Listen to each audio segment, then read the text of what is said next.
Hello everybody, welcome to my channel Grammar Fun.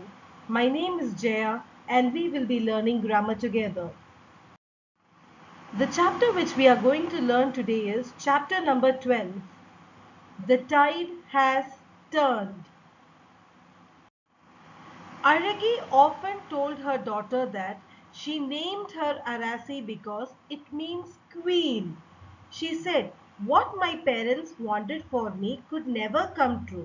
I could never go to school, but I know that you will live like a queen one day. You must work very hard, get a job, and lead a decent life. I want you to live like a queen and not sell fish."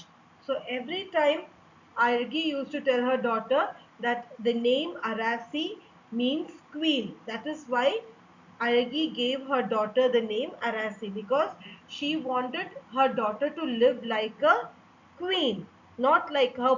Aragi's parents wanted to do so much for her, but they couldn't do too much for her because she couldn't go to school and she couldn't live like how she wanted. So she wanted her daughter to live like a queen. She wanted her to work very hard, get a job, study well, get a job, and lead a very good life, not to sell fish.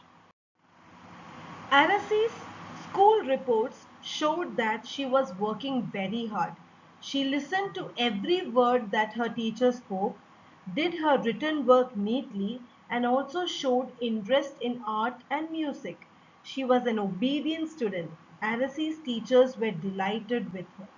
So Arasi's school report, her report card, when you look at Arasi's report card, we can see that she was working very hard.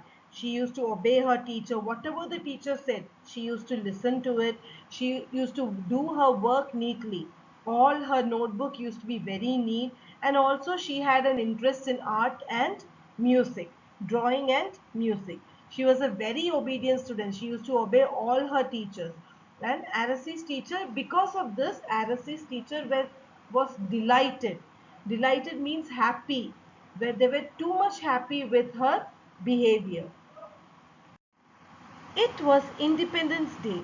A scientist from Germany was invited as the chief guest for the flag hoisting ceremony at Arasi's school.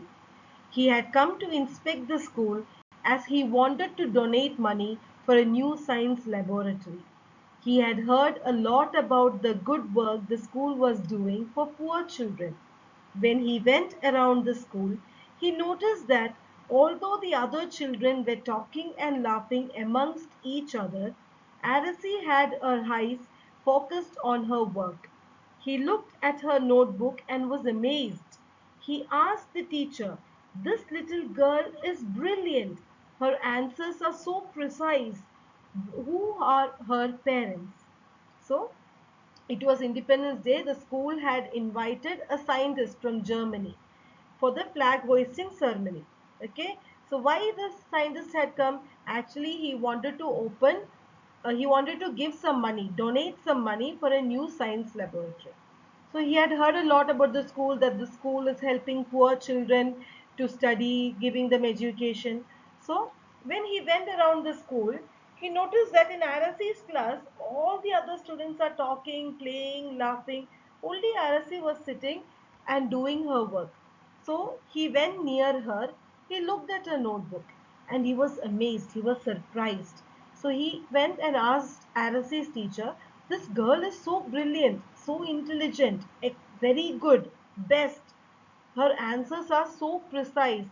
Precise means to the point, very correct. Now, who are her parents? The principal took him aside and told him about Arasi. The visitor was so touched by Arasi's story that he wanted to meet her mother. Arasi took him along to her hut. The visitor was shocked to see the poverty all around him. Then he said to Aragi, "Madam, would you mind if I send your daughter to a boarding school to study? She is a brilliant student.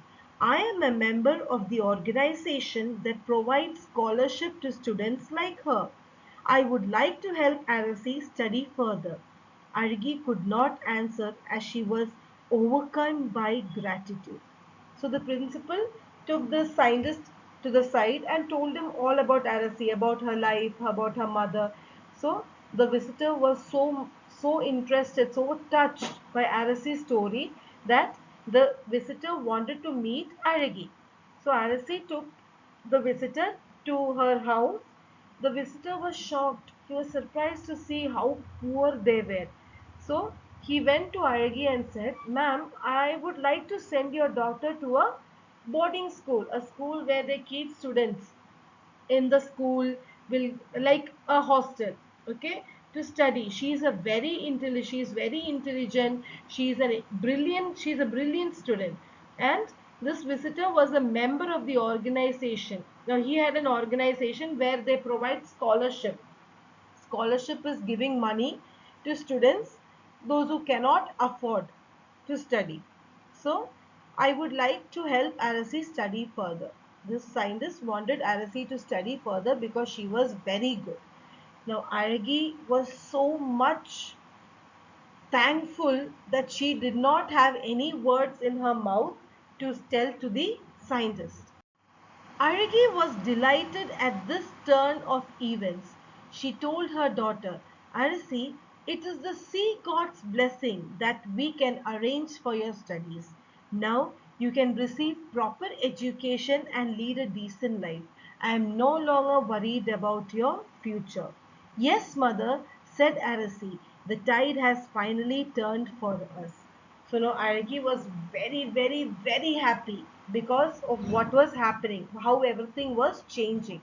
So Araki told Arasi, "See, till now the sea god was blessing us, okay, by arranging everything for your studies.